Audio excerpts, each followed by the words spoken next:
In Deuteronomy chapter 11, verse 26, the verse reads as follows. Re'ei, take notice. Anochi nosein lefnechem hayom, I place before you today bracha uklala, blessings and curses, positivity and negativity, comforts and discomforts, joy and sadness. Es habracha asher tishma'u el mitzvos Hashem Elokeichem. The blessings, the abundance, which come about when you adhere to the law of the universe through God. Asher nochi mitzvah eschem hayom, that which I command you today. V'aklala, and the curses, and the negativity, and the discomforts, and the sadness. Im lo tishma'u el mitzvos Hashem Elokeichem. If you will not adhere to the laws of the universe, to the laws which God has placed in the universe. V'sartem en haderech, and you will hence have removed yourself from a positive path, from a way forward, from a path which is fruitful, from a path which is conductive, and which is beneficial.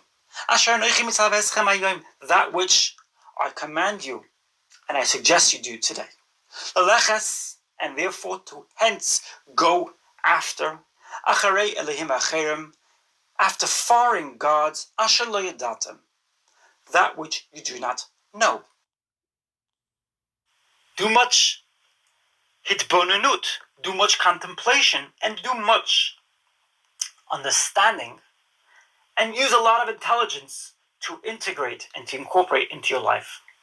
V'haya, and it shall be, kiviyacha Hashem Elokecha la'aretz, when God will have hence have brought you to the land, asher atava shama, that which you will hence have made yourself go to, have brought yourself to, l'rishta, to inherit, by incorporating positivity, by incorporating happiness, by incorporating comforts into your life, by allowing them to take over you. You will hence have placed the blessings, the goodness, the comforts, the joy on the mountain of Grizim, and the sadness, and the discomforts, and the negativity, and the sad news, which compromises your immune system, which hurts you on the deepest level, al har Abel, on the mountain of Abel. What is the message here? What is the message in these verses in Deuteronomy chapter 11? What is the message here? The message is a deep one, and it doesn't just apply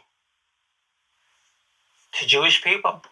It doesn't just apply to any one group of peoples. It applies to everybody.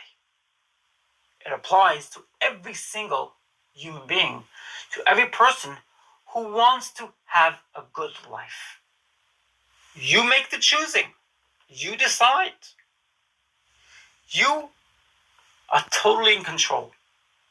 It's within your grasp. And you decide for yourself. You could either take on board negativity, discomfort, pain, suffering, sadness, feeling ill, unwanted feelings, wish they would just go away, or alternatively, you could choose to go onto the mountain of Har Grizim, the Mount of Grizim, which is all about positivity, which is all about blessings, which is all about comforts, which is all about joy, which is all about happiness and serenity, harmony, peace, tranquility, prosperity, and abundance. We make that choosing. We make that choosing, and nobody outside of us make that choosing for us, could make that choice for us. Now you might be wondering, and how do I apply that to my life? Some of you might not even be people who care what the Bible has to say.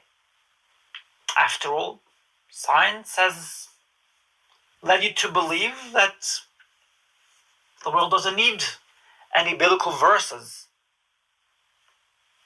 to help you move along this trajectory of life. Science, logic is enough for you. Okay. No problem. I assume you've already found the vaccine to, the vaccine has already been found, I'm assuming, and you're just not giving it out to the world. But most of us are still moving along the trajectory of life and wondering what's going to happen. We still don't have a vaccine, and the situation doesn't look that comfortable. Even people who believe in logic and science and don't want to take on board and integrate any teachings in the Bible or take on board any ancient teachings which could be fully applied today, they are also kind of struggling. And that they take on board that which takes very little effort. They follow the news, they believe the news, they incorporate its message. I find it hard to believe that they are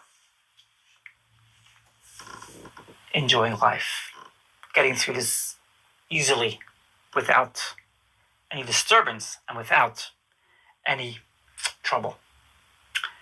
So what is the message? The message is make a concrete choice. Make a concise choice. Be intelligent, be mature, be smart, and take everything on board. Take on board science, but at the same time, don't ignore what's in the Bible. Be open-minded, because God is open-minded. God is not closed-minded, for if God was closed-minded, there'd be only a very selected few around this world. And there isn't just a selected few around this world, there's all types all around, because God is open-minded. Any godly being is open-minded, is accepting, is kind, is gracious, and has only kindness and goodness for all. Because the more kindness and goodness you give to others, you give back to yourself. So you take on board whatever you want to. You could either take on board sadness, pain, discomforts, negativity, unwanted situations, wishing they were different. Or you could take on board happiness, joy, tranquility, serenity, peace, harmony, and abundance. You make that choosing. You are so powerful. You've been given a spark of God. There's a godliness within you. You are so powerful, and you make that choosing. You could either choose bad or good. And you can take yourself onto the mountain of Grizim, which is all about positivity, goodness, joy, love, prosperity, kind to all, being secure in your own skin, not being reliant on others to define who you are. Or you could remain in negativity, remain in a path which you don't have to do a lot of thinking. It's familiar. It's what you're used to. And move along this trajectory of life and really suffer, especially during these times when COVID-19 is really getting worse and worse.